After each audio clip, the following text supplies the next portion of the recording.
Our next finalist, Alana McLean.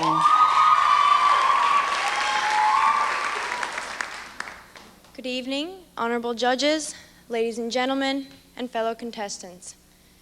Tonight I would like to speak to you about something I think we often take for granted, but which is, in reality, one of the most important influences in our lives, and that is the love of our parents.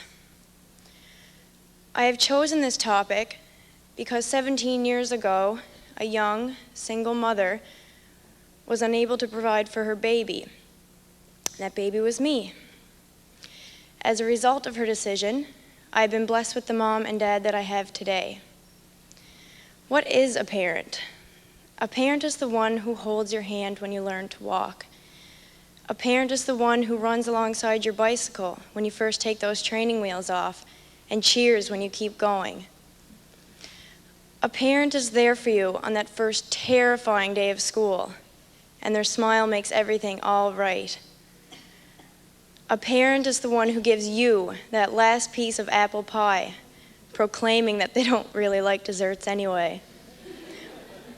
A parent is the person who will defend you, protect you, encourage you, and they truly feel both your joys and your sorrows. A parent hugs you and loves you and makes you feel so important. It is their love that will determine how you feel about yourself for the rest of your life. And it is their love that will support you when you are young. It is their love that when the time is right will give you the wings to fly on your own. So, I wondered, how could I ever repay my parents for all their sacrifices? What could I do to show them how much I deeply appreciate everything they've done for me? And then I realized there is really only two ways I can repay them. One is to be the best person that I can be, thereby affirming to the world their love for me. And the second is this: to someday do for my children what my parents have done for me. I will laugh with them, and I will cry with them. I will nurture them, and I will love them. They will know without a doubt that they are the single most important people in my life. I will be the pillar of strength for them that my parents were for me. I will continue the cycle. And that is how I can thank my parents. Thank you, Mom and Dad. Alana McLean.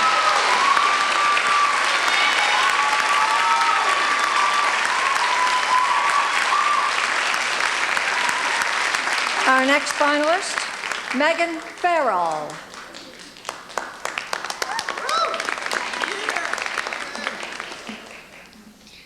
I pledge my heart for clearer thinking, my heart for greater loyalty, my hands to better service, and my health to better living for my community, my club, and my country. Honorable judges, fellow contestants, friends and family, an experience of a lifetime doesn't even hit the underground of the 4-H.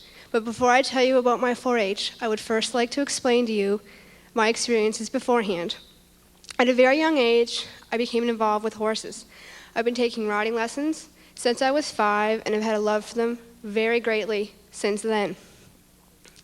In 1997, I received a phone call about a young horse that no longer had a home. If this horse wasn't taken in, she would be killed. 2 days later, she arrived at my barn in Marguerite. A year and 2 months later, I received another phone call about a gelding who had had an accident on a racetrack. If he was not taken in, he too would be put down. These 2 horses would mark the beginning of my training and rescuing. I moved to Bedeck 3 years later to a large barn in the country. I began 4-H after visiting a local gift shop and being asked, you have horses, right? I answered yes. You teach lessons, right? Well, I've done little informal ones, nothing great. Would you be interested in doing 4-H? I've always loved kids, and I've always wanted to be a teacher. Teaching? Great. Horses? Even better. I decided to take it, but only one night a week. I had 9 kids arrive at my house enthusiastic about the part that they would be able to work with horses. And none of these children had horses of their own, so most of it was a first-time experience. Well, let me tell you, 9 children and 2 horses don't mix properly on the first day. After 3 weeks of 2-hour classes once a week, I decided to push it up.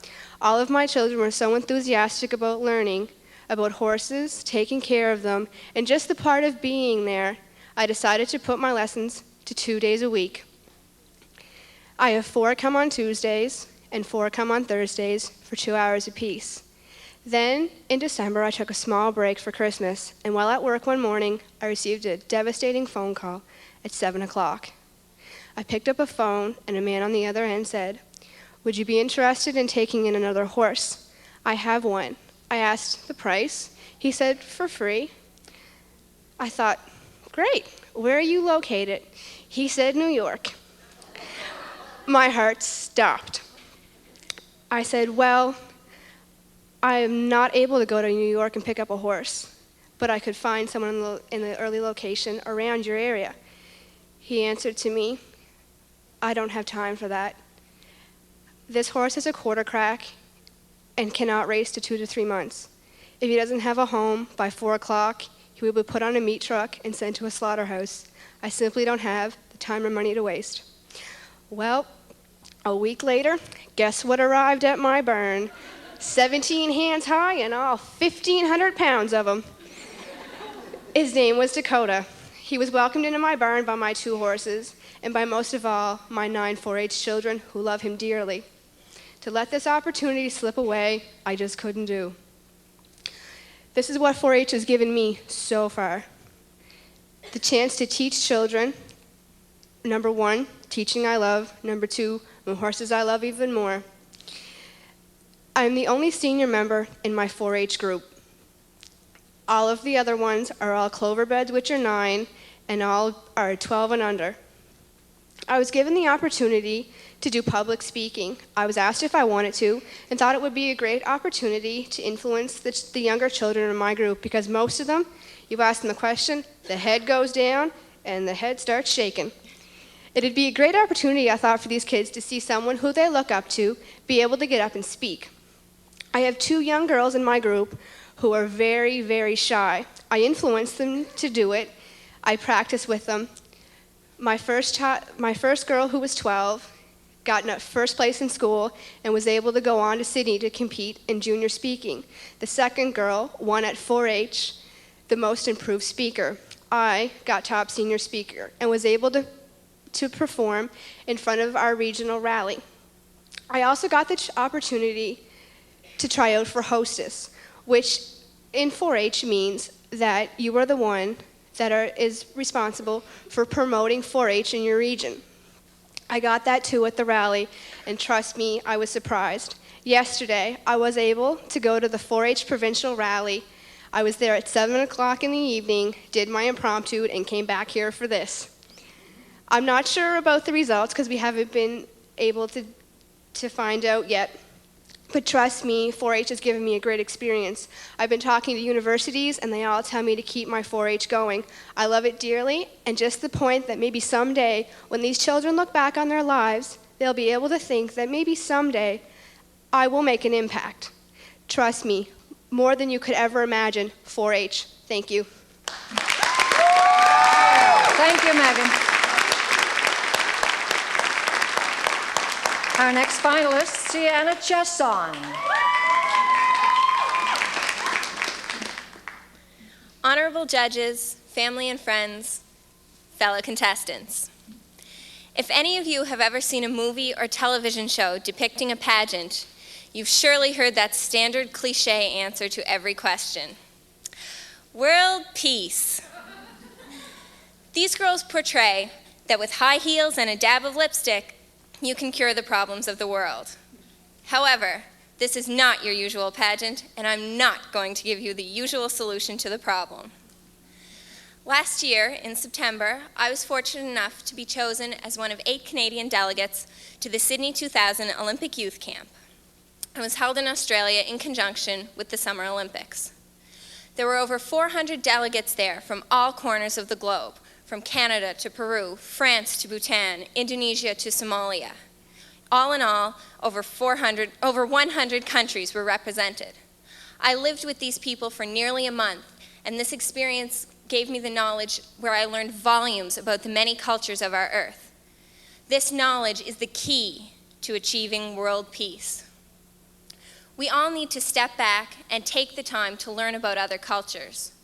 By educating ourselves, we learn that there are many similarities and differences between every culture. This enables us to view people not by race, religion, or nationality, but as a friend or ally. Children seem to find no problem with this. A child doesn't see someone as black or white, Asian or Latino. He merely sees a friend, someone to play with, someone to relate to. While I was at the camp, a group of us were playing volleyball and stopped for a moment to pose for a picture. One boy stepped back, looked around, and quickly moved out of the shot. When we asked him why, he explained to us that one of the girls in the picture was from a country that was fighting with his own. If any of his countrymen saw him in a photograph with this girl, he could be killed. This was unbelievable to me. In such a peaceful place, hostility was still following them. These were two people sharing a common interest, yet they couldn't be seen together merely because of what nationality they were. They didn't view each other as the enemy their country was fighting against. They just saw a teen like themselves, having a good time. People can't be viewed as good or bad merely based on boundaries or beliefs. You have to learn about someone before you can judge them, just as you have to learn about a culture before you can pass judgment on an entire group of people. Why is it then that world leaders seem to have such a problem with this thought? They are the ones who have the resources and the connections to educate themselves, yet they portray that fighting and controlling other countries is the way to achieve world peace. Countless people die every day just because of what side of a border they live on. If world leaders took the time to learn about these other nationalities, many confrontations could be resolved much more peacefully. However, the responsibility doesn't lie simply with our world leaders. We must take some of it on ourselves. Before I went to the Olympic Youth Camp and learned about these different cultures, all of those war-torn countries were merely news stories to me. I wasn't there, so they didn't affect me. Yet, now that I have learned about their lifestyles, I realize there are people out there just like you and me who are dying every day just because of their way of life. I'm proud of who I am, and so are all of these people being killed.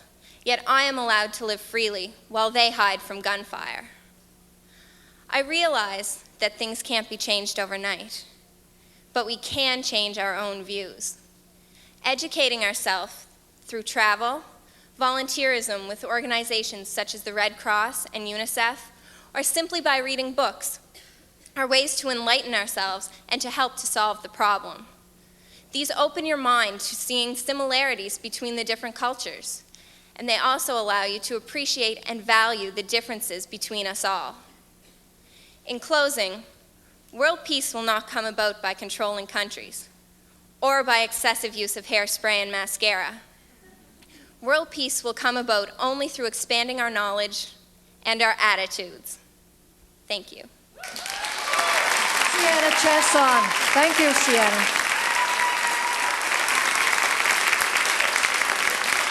And our next finalist, Chantal Reed.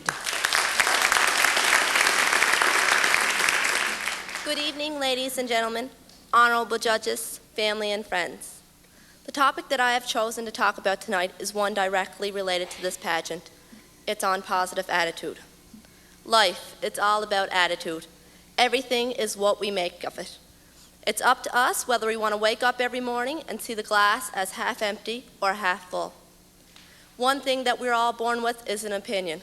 Whether that opinion is going to be positive or negative, it is totally up to you to decide.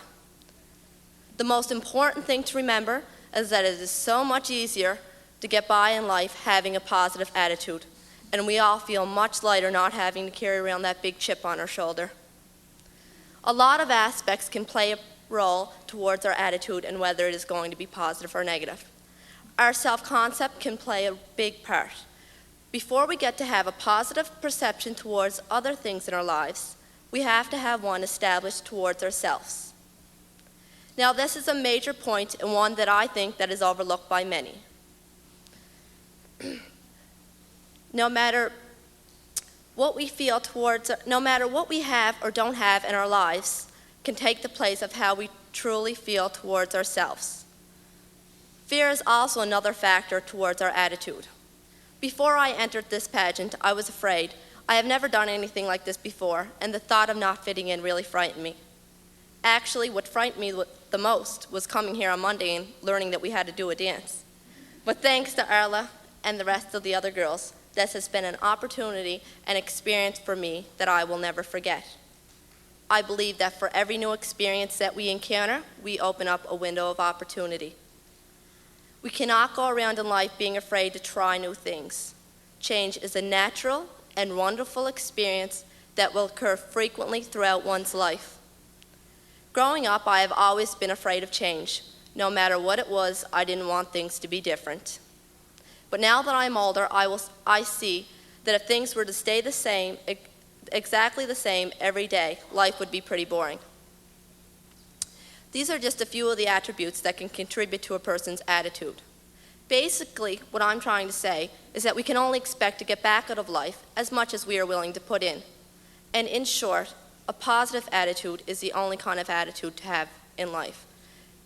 In closing, I would like to leave you all with 5 rules towards a positive attitude which can lead to a much happier lifestyle. And here they are in no particular order. Free your heart from hatred. Free your mind from worries. Live simply. Give more. And expect less. Thank you. Chantel Reed. Thank you, Chantel. Let's hear it for all 7 finalists. Ladies, you did a wonderful job. Just excellent. Thank you. You know, in all the years of training I had, I couldn't do it without stuff like this in front of me. And really, you did excellent.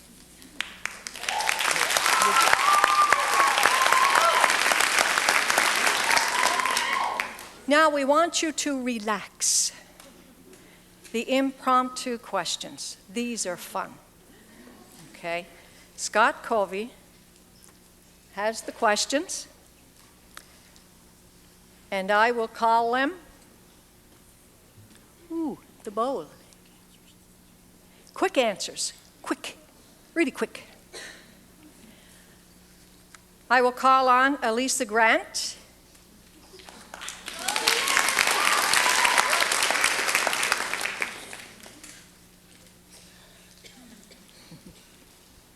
Embarrassment. Well, I can't forget this one. Okay. Embarrassment is when you don't think you're going to be a finalist in a pageant and end up being one and forget what you're supposed to say because you weren't planning on doing it. Or when you're doing your talent and you forget your lines and everyone's laughing at you and clapping like, oh, it's okay, just go. That's embarrassment. And right now my cheeks are all red. It's embarrassing. Elisa Grant. Thank you, Elisa. Our next finalist, Callista Hall.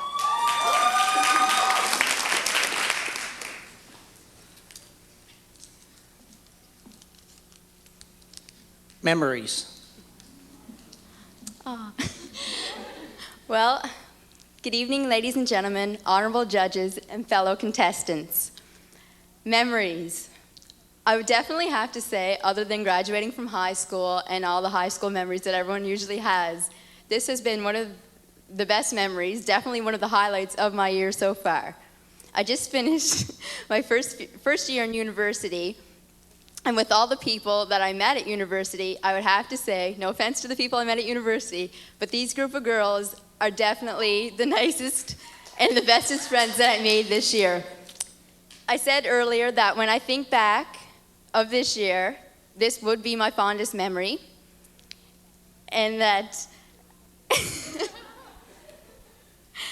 And that I would actually like to thank all of the girls right now for giving me such a great memory, and that I hope you all have really good memories from this too. Thank you. Melissa Hall, thank you.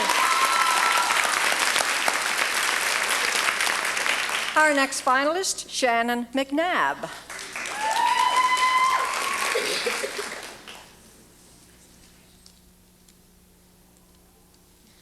Prom dresses. Well, prom dresses. This is something that has been on my mind for the past couple months anyway. Trying to find a prom dress. Going out shopping, looking at different stores. There's only, by the way, like 2 stores in Sydney that sell prom dresses. Why? I really don't know, but it's hard to find one. But anyway, so I was at one of them and I found a dress that I really loved, and it was a really nice dress on me, except it didn't fit. They only carry one size in every dress.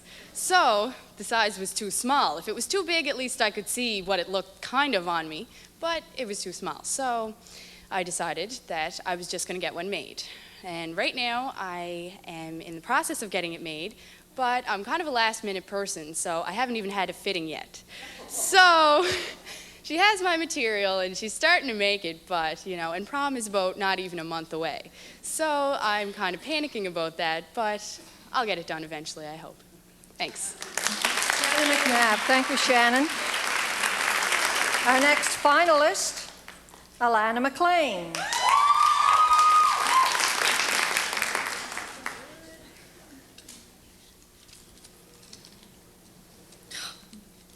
Parents.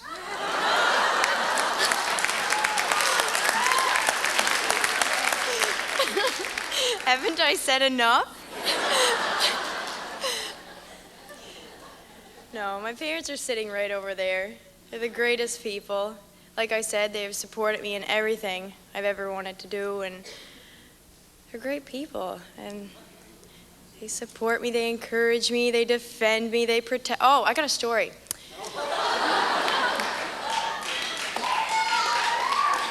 This is how my parents have protected me. When I was little, I was kind of a brat, as my mom would describe me, even though she loves me. And I guess for 2 days, my brothers were competing for the highest score in Nintendo. And so Jason, my older brother, finally got it. And I pulled the plug. That's why my parents are good to protect me. Yeah. McLean, thank you. Our next finalist, Megan Farrell.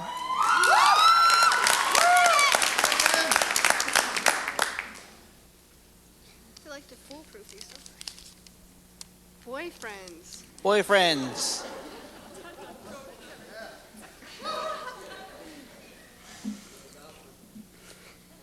Yeah, I got one.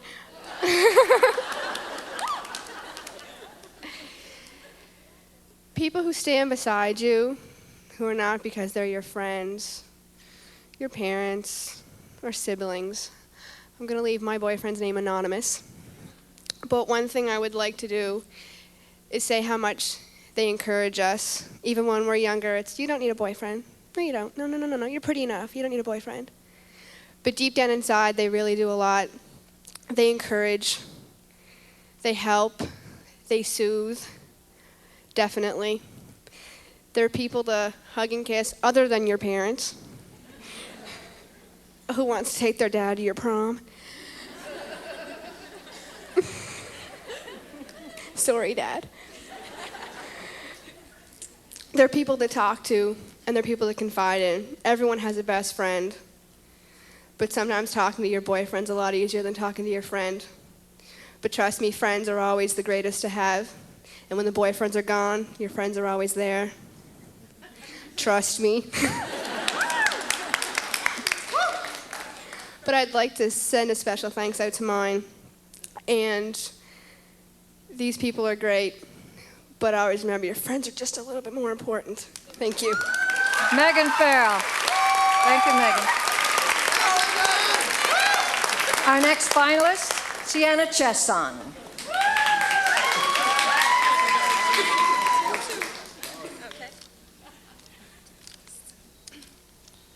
Dentists. touchy subject with me. Ever since I've been small, I've had a slight fear of dentists. It doesn't help that one of my uncles is a dentist. I didn't speak to the poor guy until I was 10. You know, dentists, they're not the greatest place to have to go to. Usually it's quite painful. But, you know, one of those things in life you have to get through. Otherwise, you're going to look pretty hurtin' one of these days. Other than that, you know, thanks to my dentist, and I'm sorry to my Uncle Rob, who I've finally spoken to after 8 years. Thank you. Sienna Chesson. Thank you, Sienna. Your other finalist is Chantel Reed.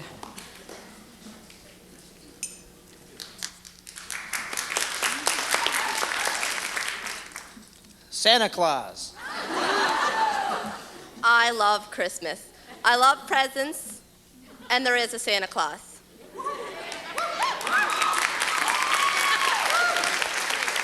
December 24th, I'm worse than my 8-year-old sister. I'm excited.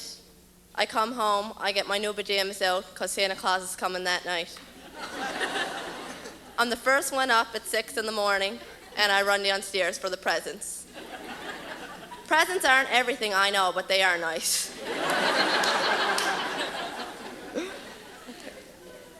Other than presents, there's a lot of things that Christmas brings. But actually, Santa Claus is the topic that I've chosen, so I won't go on about Christmas.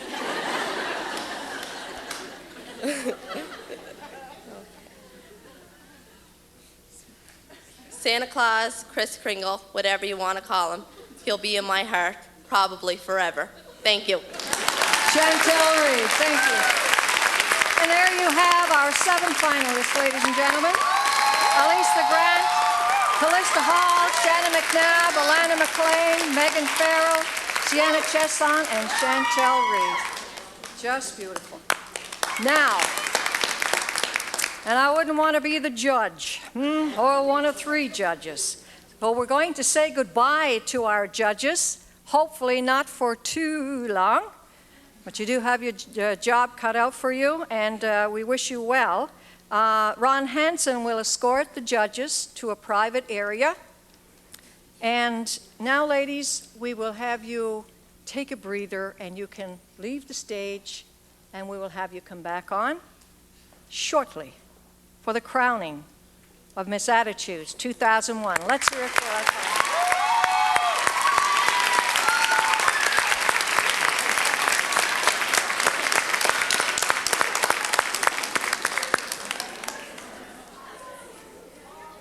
Wow, I think they have a few gray hairs after that. Yeah, they were just excellent. Now, next on our program is a young lady who had gone through this. She is an old pro. And we're going to introduce to you Miss Cape Breton area of the year 2000. She's going to sing a song for us, Memories, from Cats, and she will also give her farewell speech. Ladies and gentlemen, the lovely Janelle Campbell.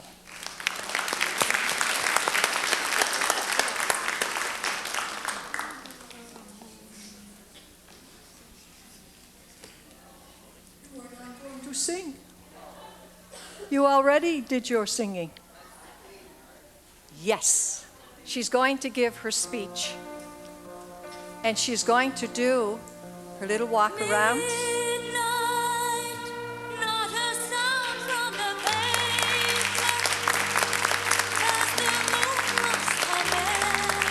Janelle Campbell, ladies and gentlemen, Miss Cape Breton area 2000. In the lamplight, the withered leaves collect at my feet, and the wind begins to moan. Memory, all alone in the moonlight, I can smile at the old days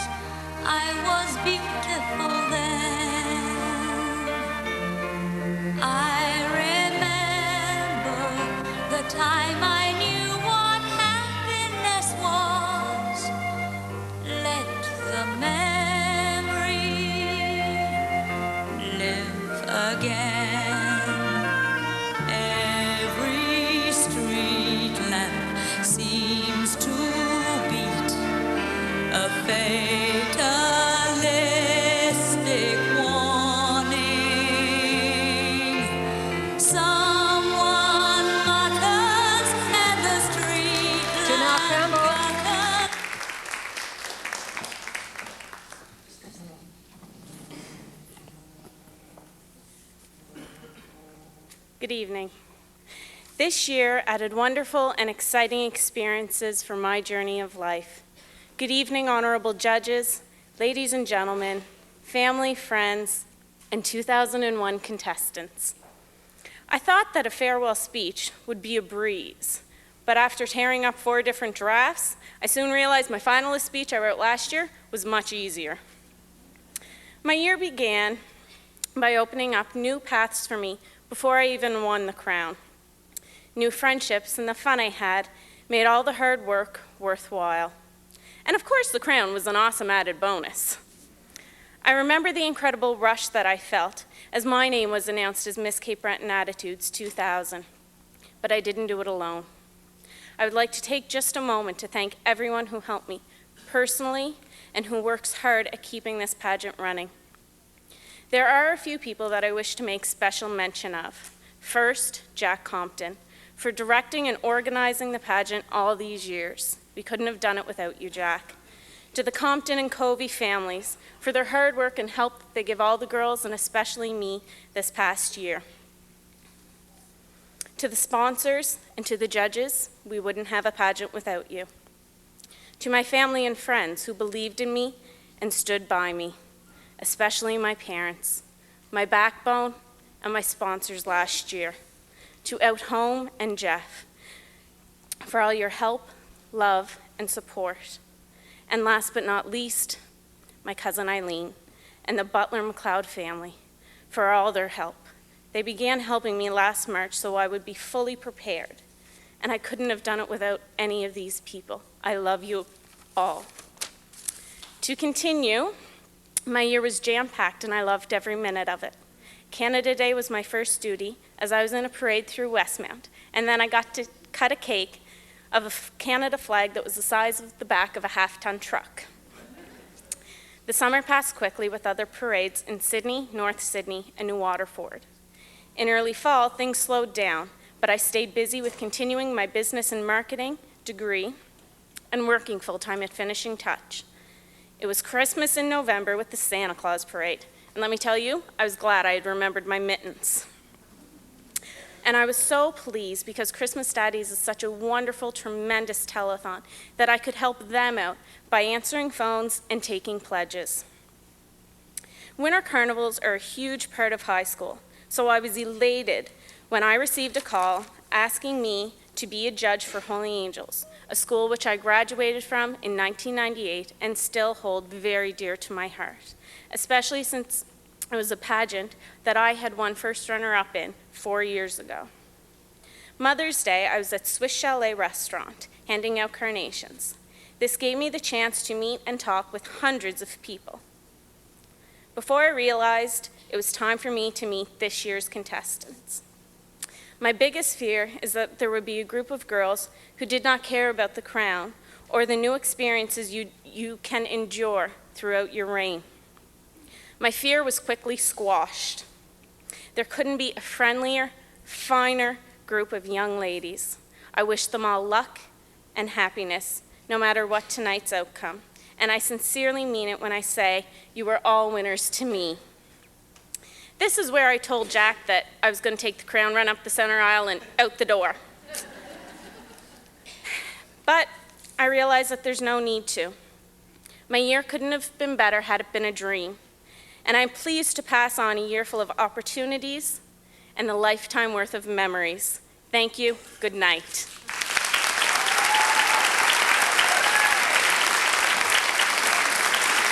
Janelle Campbell.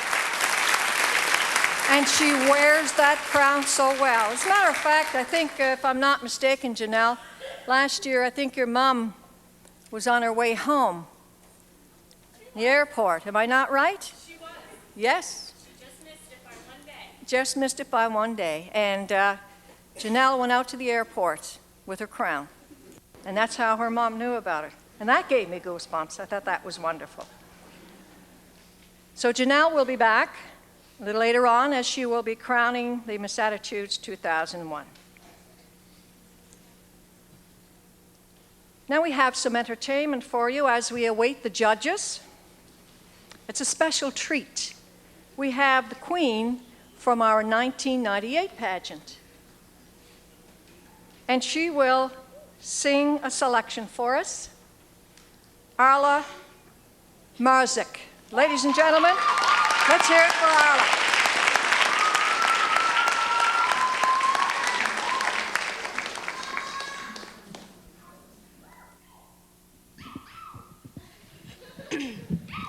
Thanks.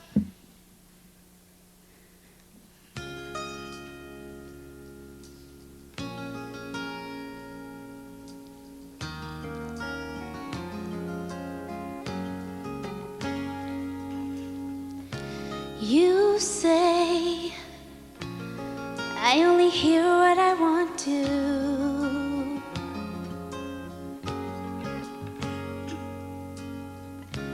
You say I talk so all the time, so.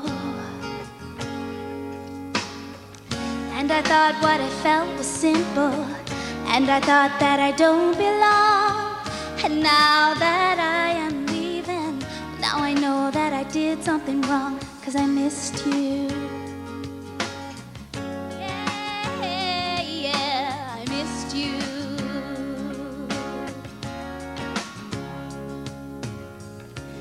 You say I only hear what I want to, I don't listen hard, don't pay attention to the distance that you're running, to anyone, anywhere. I don't understand if you really care. I'm only hearing negatives. No, no, no, no. So I turned the radio on, I turned the radio on, and this woman was singing my song. Lovers in love and the others run away. Lover is crying 'cause the other won't stay. Some of us hover when we weep for the other who was dying since the day they were born. Well, this is not bad. I think that I'm throwing, but I'm wrong. I thought I'd live forever, and now I'm not so sure. You try to tell me that I'm clever, that won't take me anyhow or anywhere with you. You said that I was naive, and I thought that I was strong. Oh, I thought, hey, I can leave, oh. Now I know that I was wrong, 'cause I missed you.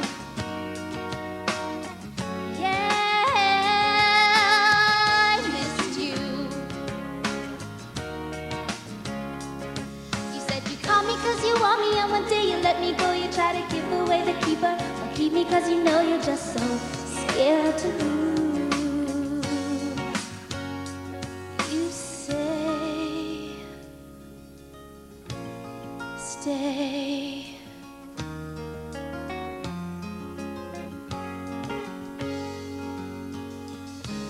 You say, I only hear what I want to.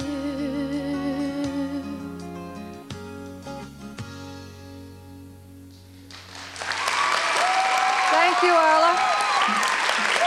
Queen from our pageant back in 1998. Thank you. And the talent, and it continues. We're going to call upon the talent finalists that we have in our pageant this year to entertain us. And first, we'll call upon Shannon McNabb.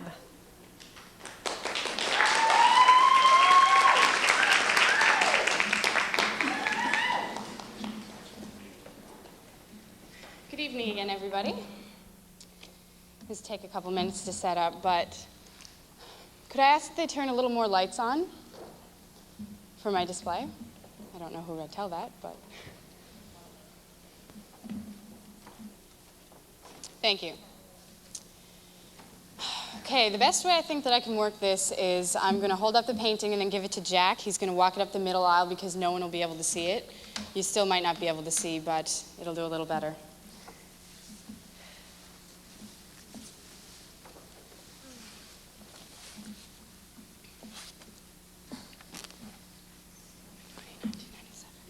Okay, this is the first painting I will show you.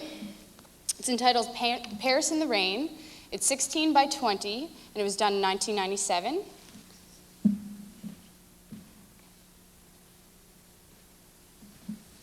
As Jack shows you this, I will explain the story behind it. as I said in my speech, in 1996 I was able to tour Europe with Girl Guides of Canada. This is a painting done from a print that I picked up over in Paris. After I toured Europe, I began to have a fascination for Paris, so I did a few other paintings on it. This is one example. It was done using oil on canvas, and it is an example of Impressionism.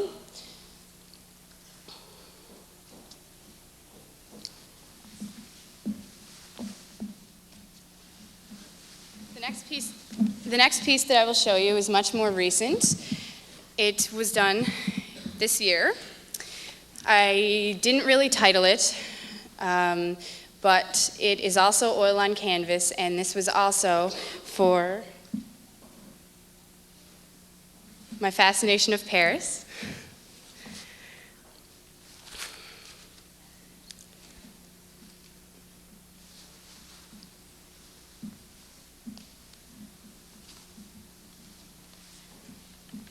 While he's showing you guys, I might as well just pick up another one. Okay, this painting was done in 1994. It's 14 by 18, and I titled it Dickens Village. It's also oil on canvas, and it was actually done from a Christmas card.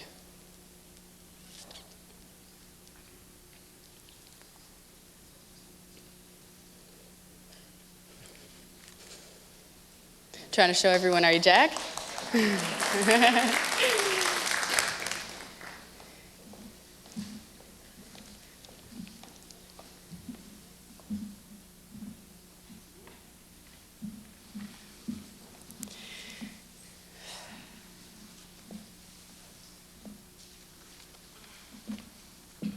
This one's much more different. I also used the style of Impressionism, and it was actually more pointillism or stippling. Each mark on this is, well, each shape is made up of small lines and dots. It was done in 1999. It's 12 by 18, and I entitled it Graceful Giant. And it's done in tempera on paper.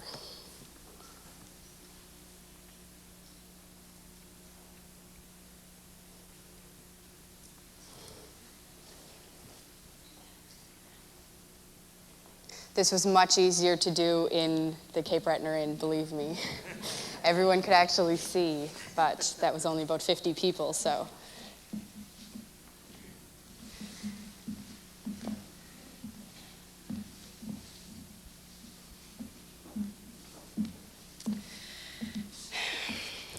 When I was younger, I had a fascination, well, actually a real liking for the band, the Smashing Pumpkins. So this was pretty much an ode to them. It is the cover of their CD, Melancholy and the Infinite Sadness. It is 14 by 18, and I did it in 1996. It's also oil on canvas.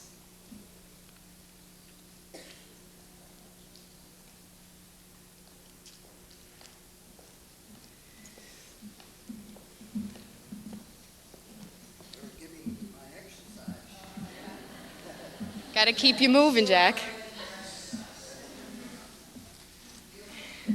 Got to keep you busy, working for me.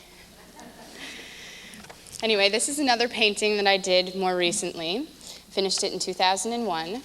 It has a lot of concepts behind it. It was done using surrealism.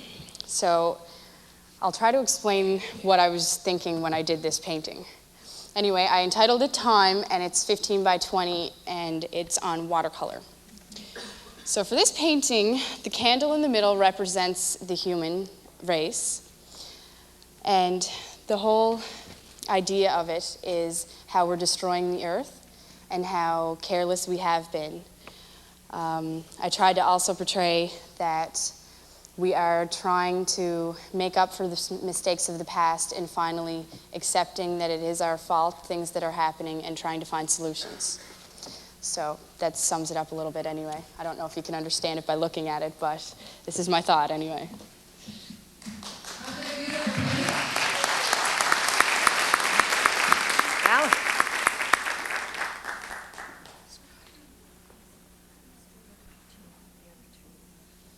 painting's much more small. It is 12 by 14. It was done in 1999, and I entitled it The Escape.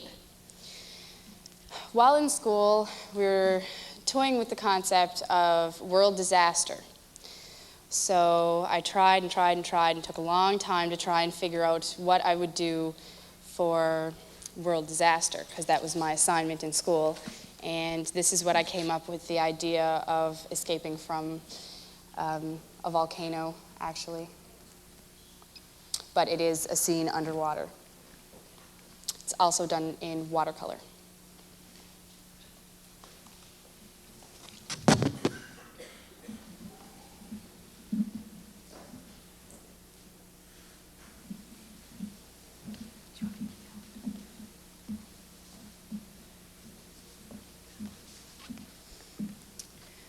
Okay, this painting I entitled The Sky is Falling. Probably much easier for you to see, but it's 16 by 20. It's acrylic, and it was done in 2001. This is also the idea of surrealism.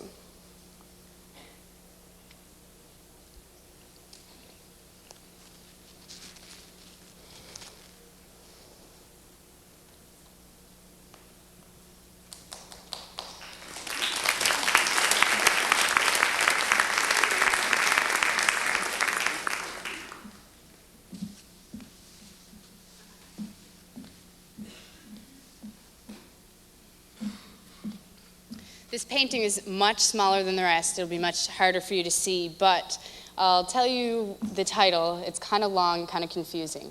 It's called The Effect of Gamma Rays on Man in the Moon Made Marigolds.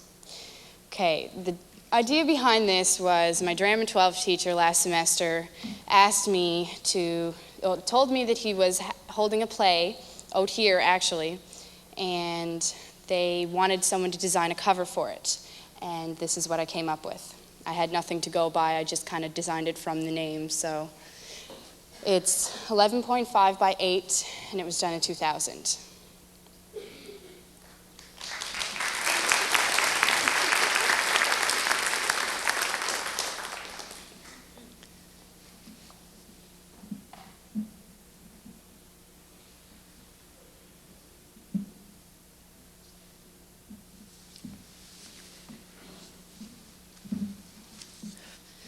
To cut this a bit short, but this is my mother's precious treasure, I'd say. I titled it Winter Wonderland. It's 16 by 20, and it was done in 2000. Actually, I started it in, when did I start it? 99. I finished it around the end of 2000. And it is done from another artist's print.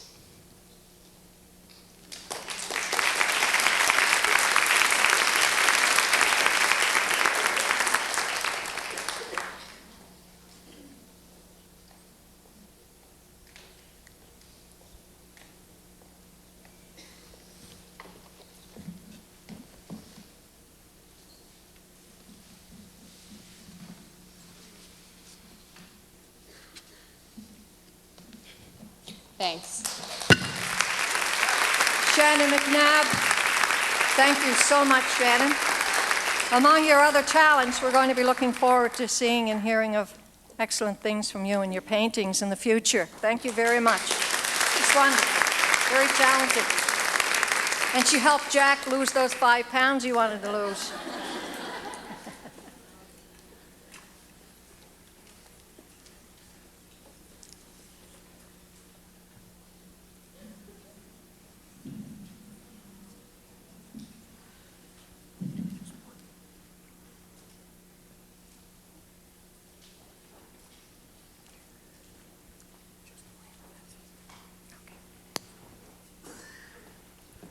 Thank you for your assistance, Jack.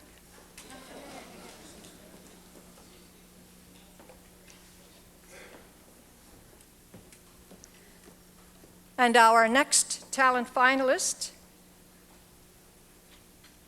is Ilana McLean.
Now I see that our judges are back.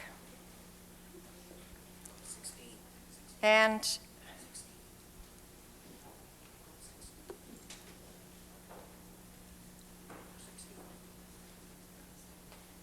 I would like to give Elena, get my mind rolling here, a chance to get in her gown. That's what I want to say. Because we're going to call the girls back in a few moments, have them all on stage. And we would like to thank the judges, by the way, because I see they're back, and we know that you had a difficult time. Clotilda Yakimachuk, Elsie McLeod, and also Darlene Beretta, thank you very much. We know that you had a difficult time. But we know you had to come up with a winner. So to our judges, thanks once again, and thanks for being there throughout the week as well, on behalf of everybody. Now we have a very special presentation to make. It's to someone special. For 15 years of dedication to the pageant. Ladies and gentlemen, I would like to call upon Mr. Jack Compton to come to the stage for a special presentation.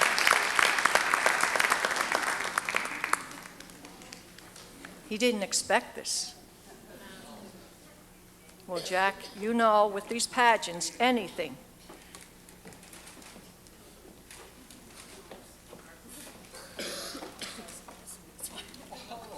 God, my own daughter. Presentation by his daughter. Jack, read it to us. Read it to us. I will present it. He has to have the microphone. Can you believe Jack Compton has to have a microphone? And I can screech it out.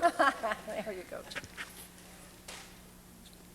Presented to Jack Compton in appreciation for your 15 years of dedicated service to Miss Cape Breton Area Attitudes Pageant, May 26, 2001. Well deserved. Well deserved, Jack. Without you, this would not be. And don't we know that? Don't we know that? Now also, we would like to make a presentation. You stay here.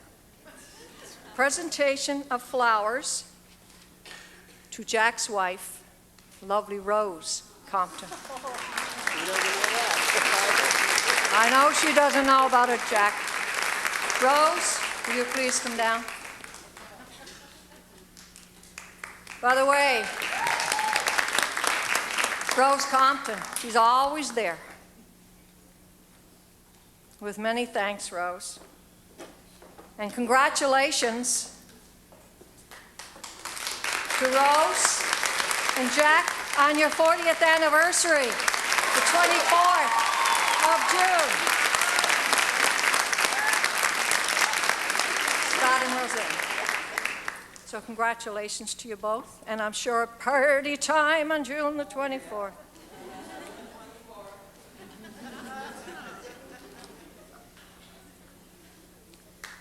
Thank you again.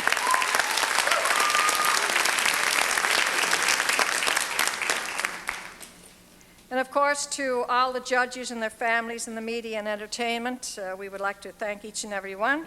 And afterward, you're all invited across the hall to the President's Lounge for a social where gifts and prizes will be passed out. So the festivities just beginning.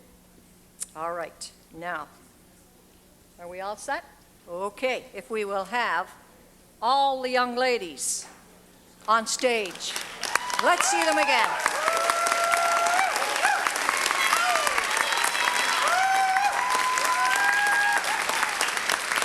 By the way, pictures will be taken immediately after the crowning. We'd like to have some pictures. Now, Mr. Ron Hansen, if we may have the envelope, please let the drums roll. This is an exciting moment.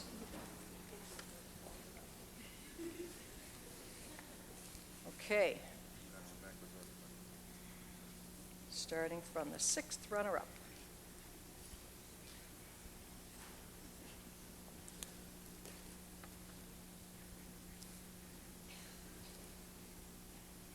If we're all set, here we go, ladies. the 6th runner-up for Miss Attitude 2001, Elisa Grant.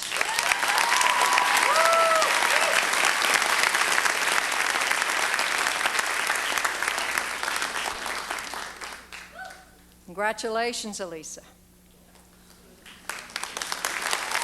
6th runner-up.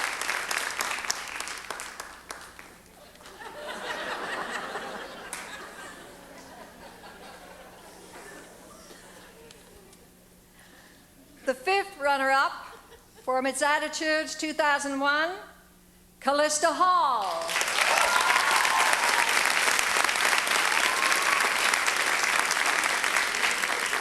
Congratulations, Callista.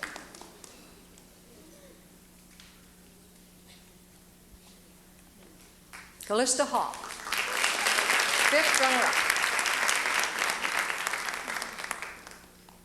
4th runner-up for Miss Attitudes 2001, Shannon McNabb.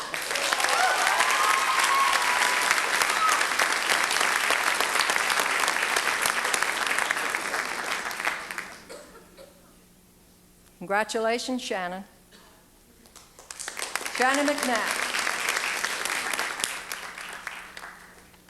Our 3rd runner-up for Miss Attitudes 2001, Alana McLean. 3rd runner-up.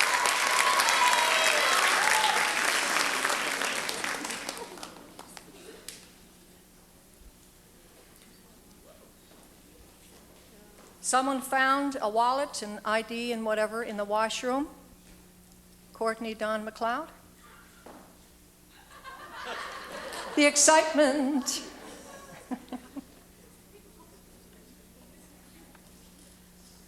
Our 2nd runner-up.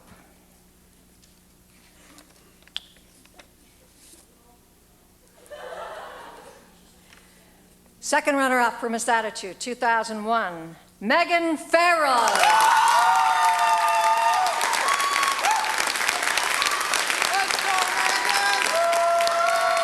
Megan Farrell.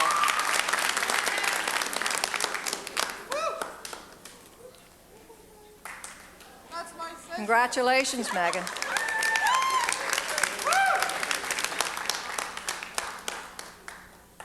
Now, before I announce the winner of our first runner-up, I must mention to you, ladies, the importance of this role. If for some reason that Miss Cape Breton Area Attitudes of 2001 cannot fulfill her role, you will be the one to take her place. And here we have the first runner-up for Miss Attitudes 2001, Chantel Reed.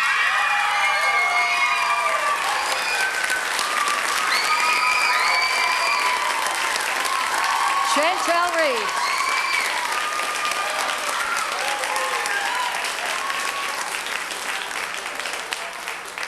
Congratulations, Chantel. Ladies and gentlemen, Miss Cape Breton Area's Attitude 2001, Sian Chesson.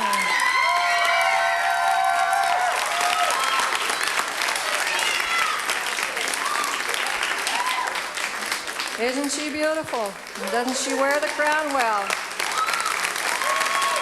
Ladies, you're all to be congratulated. Sian Chesson, Miss Cape Breton Area Attitudes 2001. Thank you to each and every one for attending tonight. And the girls appreciate it, and we appreciate it, and they'll be taking pictures, as you can see. Congratulations to each and every one. And thank you, and good night.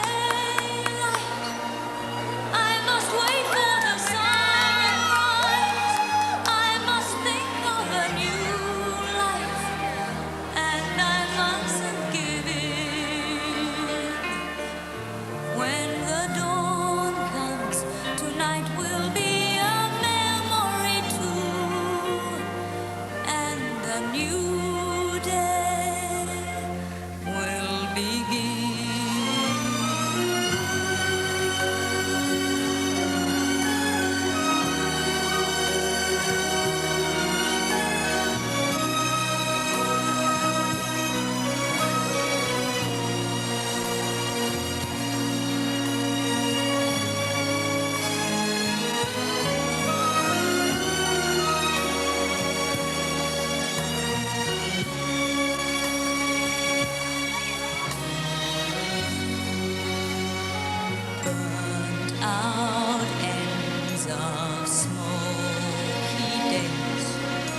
stay.